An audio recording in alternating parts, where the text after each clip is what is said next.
So boxer Jack Johnson said that he married socialite Etta Duryea in 1909. Well, he said 1909 and others say 1910, but either way, they got married in Pittsburgh. Now, according to some, 1909 was also the year where Jack began to feel himself more. Like, apparently, he was buying fashy clothes, he was stunting on these, okay, and doing so while having a white woman in tow. Like, these people were heated. You hear me? How dare this black man find joy in these waxen vixens? Like all his favorites, Etta would also travel with Jack across the world.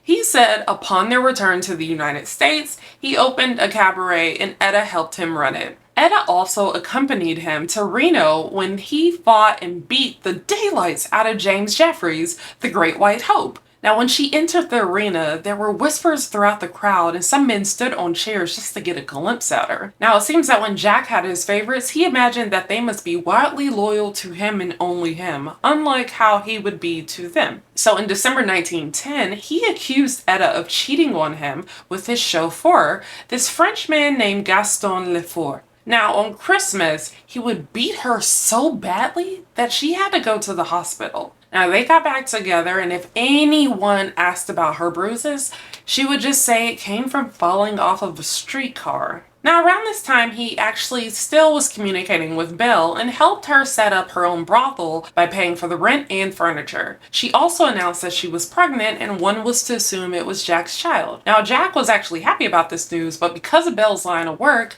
she is assumed to have had an abortion.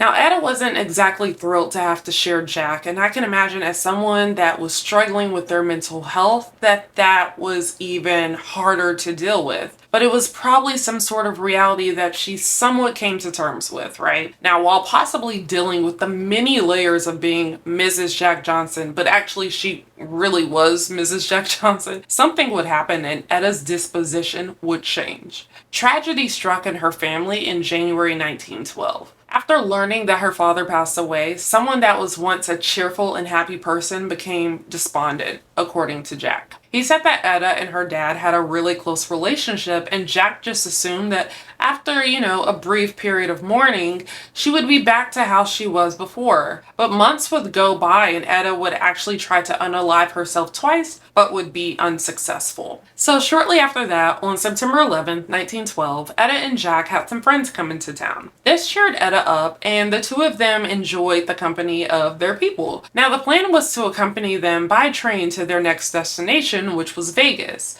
as a quick vacation, right? But when it came time to go to the train station, Etta stayed back because she said she had a headache. Jack went with their friends to the train station to bid them adieu, and upon his return back to their apartment, he saw people, cops, emergency personnel, just folks all over the place outside of his building. He said he, quote, experienced a chill that almost numbed him. He gets to the apartment and sees Etta on the floor with her long hair covering her face next to a revolver. And when he picked her up, he saw the hole in her head. She would be declared dead a few hours later at Providence Hospital. Jack said, quote, this tragic event laid me low, quote, though some assumed her side of Sue was due to his infidelity. He shut down the cabaret because he didn't feel like it was right to continue it on without Etta. He also took a temporary hiatus in boxing as he had no desire for anything once she was gone.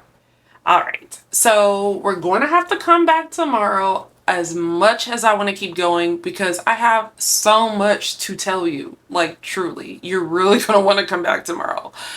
So, saying all that to say, definitely follow us here and everywhere you can, especially the two of you, because as I keep mentioning it, this entire episode is there. So go watch it or just come back tomorrow. That's perfectly fine. No judgment either way, but I know you are definitely going to look forward to the next episode of I'll Tell You What, brought to you by Hueido.